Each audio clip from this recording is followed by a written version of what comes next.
Integrity is simply keeping the laws and rules of energy fields. Each field has its own integrities. All integrities in all fields are compatible. All lack of integrities, all departures from integrity in any or all fields are in conflict constantly. The only way the individual can escape conflict is by never abusing the energy factors of his own life. He must never abuse his body, his emotions, or his mind.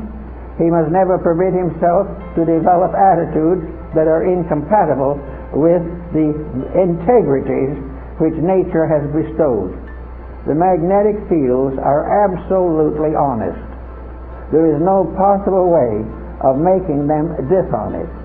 The only thing we can do with them is to destroy or limit the manifestation of their integrity.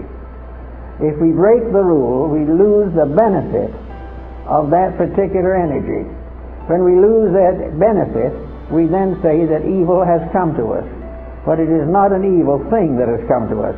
It is the failure of a good thing to be developed and intensified.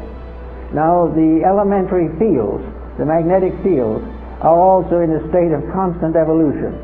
They're in evolution in the life of the person. The individual may be born on a certain level of magnetic integrity.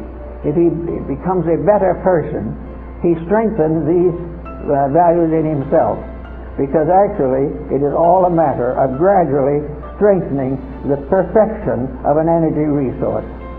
Now, no one is going to perfect it in one life or 100 lives maybe, but he's going to grow.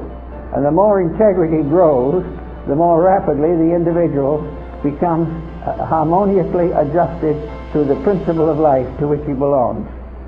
In our world at the present time, we're in a sad state in which practically everyone has broken every conceivable rule. We are living day by day trying to live off the profits from our own mistakes. And this is not really profitable. We are not realizing that this has nothing to do primarily with the theology. This has nothing to do with laws of government. This has nothing to do actually with our legal codes. It has to do with the relationship of energy to its proper ends and purposes. We know what it's supposed to be, we know what it's supposed to do, and we know that it isn't accomplishing that. Something we might say as integrity is not a thing.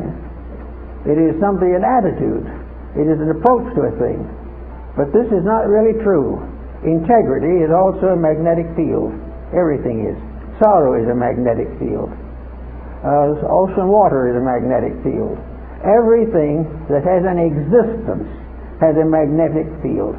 And the whole of our atmosphere, the whole of the world in which we live, is one mass of magnetic interplays. But as long as these are kept honest, they are all compatible. And a universe in which there was no dishonesty would be free from every infirmity. But it's not possible as yet to achieve to this. But we can achieve to varying degrees of it, and we can exceed and excel the amount we are born with if we decide to stay with it for the duration of our lives.